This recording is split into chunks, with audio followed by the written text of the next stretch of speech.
Students, class 3 के English period में आपका स्वागत है। पिछले वीडियो में हमने हमारी पाठ्य पुस्तक लेट्स लर्न इंग्लिश का 3rd chapter the clever minister पढ़ा था। आज हम उसी कड़ी को आगे बढ़ाते हुए उसकी ग्लॉसरी और क्वेश्चन आंसर देखेंगे। ग्लॉसरी में फर्स्ट है THIRSTY thirsty. THIRSTY thirsty, thirsty यानी प्यासा, थ्रस्टी यानी प्यासा। सेकंड है FAMILIAR familiar, FAMILIAR familiar, familiar यानी परिचित। थर्ड है LANGUAGE LANGUAGE लैंग्वेज, लैंग्वेज का अर्थ होता है भाषा। फोर्थ है हमारे LUGGAGE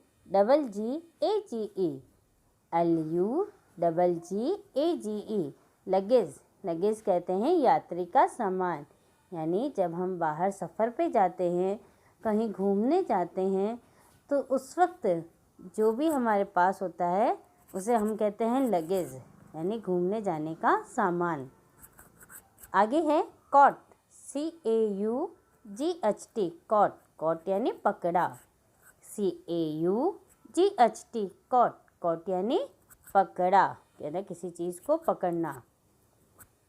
नेक्स्ट है wisdom, WISDOM wisdom, WISDOM wisdom का अर्थ होता है समझदारी, बुद्धिमानी, WISDOM विजडम। फिर है मार्वलस, MARVELLOUS,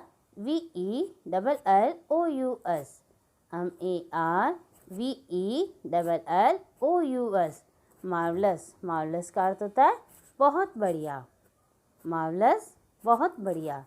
तो ये मीनिंग आपको अपनी कॉपी में सुंदर सुंदर अक्षरों में पहले पार्ट का नाम लगाना, डेट लगाना और उसके बाद में ग्लॉसरी लिख के ये मीनिंग आपको अपनी कॉपी में करने हैं।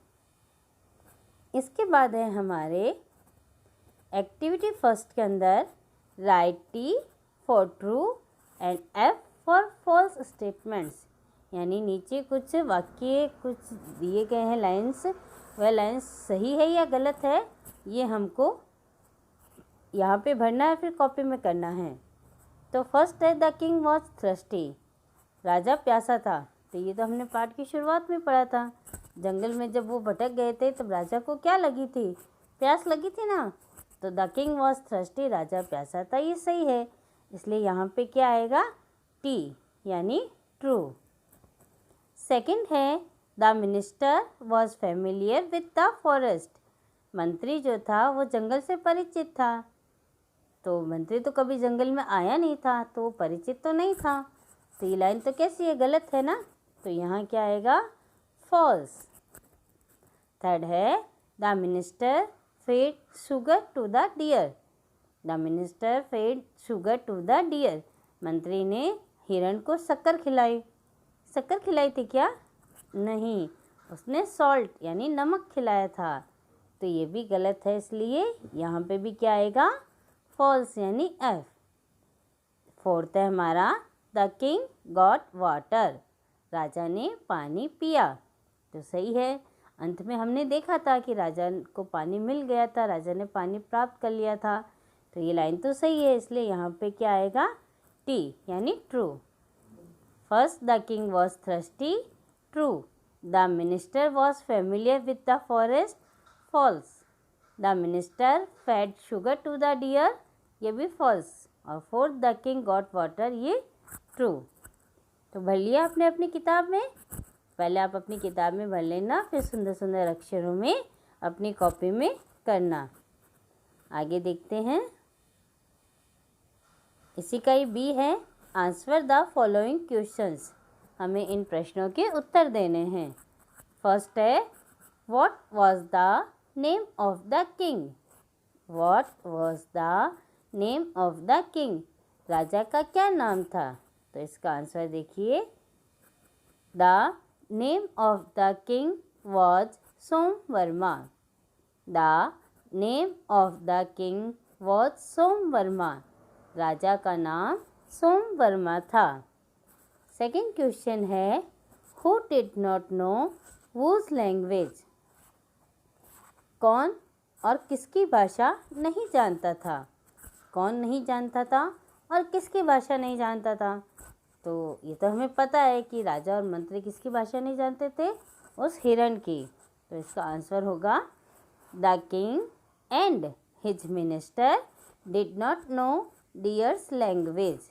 द किंग यानी राजा एंड हिज मिनिस्टर यानी उसका मंत्री did not know, know KNOW इसको बोलते नो, नो यानी जानना, डिड नॉट यानी नहीं। तो राजा और उसका मंत्री नहीं जानते थे डियर्स, यहाँ जो S लगा है इसका अर्थ होता है की, यानी राजा और उसके मंत्री डियर यानी हिरण की लैंग्वेज नहीं जानते थे। The king and his minister did not know dears language. Third question है हमारा, whom did the minister set free. Minister ने किसको मुक्त कर दिया था। फ्री यानी मुक्त, स्वतंत्र। तो मिनिस्टर ने किसको पहले पकड़ा और फिर छोड़ दिया था, ध्यान है ना आपको। हाँ, तो the minister set the deer free. The minister set the deer free. मंत्री ने हिरण को मुक्त कर दिया था। The minister set the deer free. Fourth है हमारा, where did the deer go. हिरण कहाँ गया था। Where did the deer go, हिरण कहाँ गया था। तो इसका आंसर है the deer went to drink water at the river. The deer went, go की सेकेंड फॉर्म में वेंट, तो the deer went to drink water at the river. River कहते हैं नदी को। तो हिरण जो है वो पानी पीने नदी में गया था, नदी के पास गया था। तो the deer went to drink water at the river. Drink यानी पीना, वाटर यानी पानी, रिवर का मैंने आपको बता ही दिया, नदी।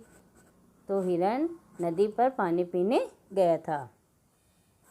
तो ये क्वेश्चन आंसर आप अच्छे से अपनी कॉपी में करना। आगे देखिए, name 2 words on each petal which you find in the forest.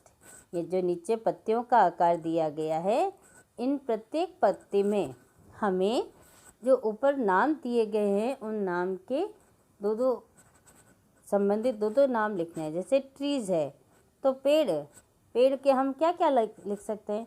जैसे पेड़ किस चीज़ का होता है, मैंगो का होता है, तो MENGO मैंगो का पेड़ लिख सकते हैं। और किसका होता है, नीम का होता है, तो NEEM नीम। ये 2 ट्रीज़ का नाम लिख दिया।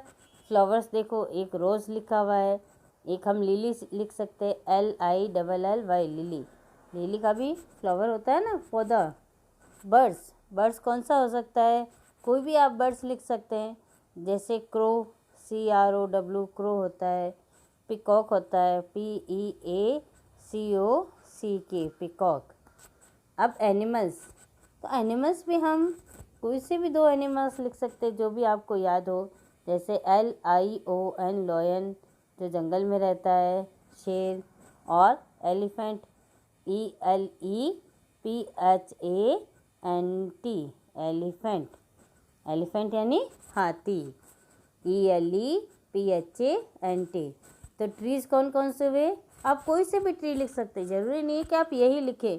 आपको जो भी नाम आता है, नीम का, बबूल का, बरगद का, आम का, तो आप ऐसे कोई सा भी पेड़ का नाम लिख सकते हैं। फ्लावर्स में भी आप रोज़ लिख सकते हैं, लोटस लिख सकते हैं, सनफ्लावर लिख सकते हैं और लिली लिख सकते हैं। तो कोई भी जो भी आपको फ्लावर्स का नाम याद हो आप वो लिखिए। बर्ड्स में मैंने क्रो और पिकॉक लिखा है, आप स्पैरो भी लिख सकते हैं, पिजन भी लिख सकते हैं। और इसी प्रकार animals, lion, elephant, tiger, monkey, जो भी आपको एनिमल्स के नाम याद हो वो आप अपनी कॉपी में अपनी इच्छा से लिख सकते हैं। लिखने दो ही हैं, 2 ट्री के नाम, 2 फ्लावर्स के नाम, 2 एनिमल्स और 2 बर्ड्स के नाम। और इसी तरीके से पत्ते का आकार बना के आपको अच्छे से सुंदर सुंदर अक्षरों में अपनी कॉपी में काम करना है। आगे देखिए, make new words by adding the word every given in the centre to the word given in the circle. यानी ये देखिए, हमारे को बीच में ये एवरी शब्द दिया गया है। इस शब्द को इन प्रत्येक सर्कल के साथ जोड़ते हुए हमें लिखना है। जैसे एग्जाम्पल के लिए मैंने आपको यहाँ बता दिया, जैसे ये देखिए, एवरी के साथ बॉडी जोड़ा तो एवरीबॉडी, एवरी को डे के साथ जोड़ा तो एवरी डे, एवरी को वेयर के साथ जोड़ा तो एवरीवेयर, एवरी को थिंक के साथ जोड़ा तो एवरीथिंग। ऐसे ही every week, EVERYWEEK, every week, और एवरी मंथ। इसी तरीके से आपको जोड़ते हुए ये सर्कल पूरा करना है। और इसी प्रकार साइड में आप इनका नाम लिखोगे। पहले सर्कल बनाओगे जैसा इस किताब में बना हुआ है वैसा ही, और फिर इसी प्रकार से साइड में उनको जोड़ते हुए लिखेंगे। Everybody, every day, everywhere, everything, every week और एवरी मंथ। इसी तरीके से आपको अपनी कॉपी में करना है। Thank you.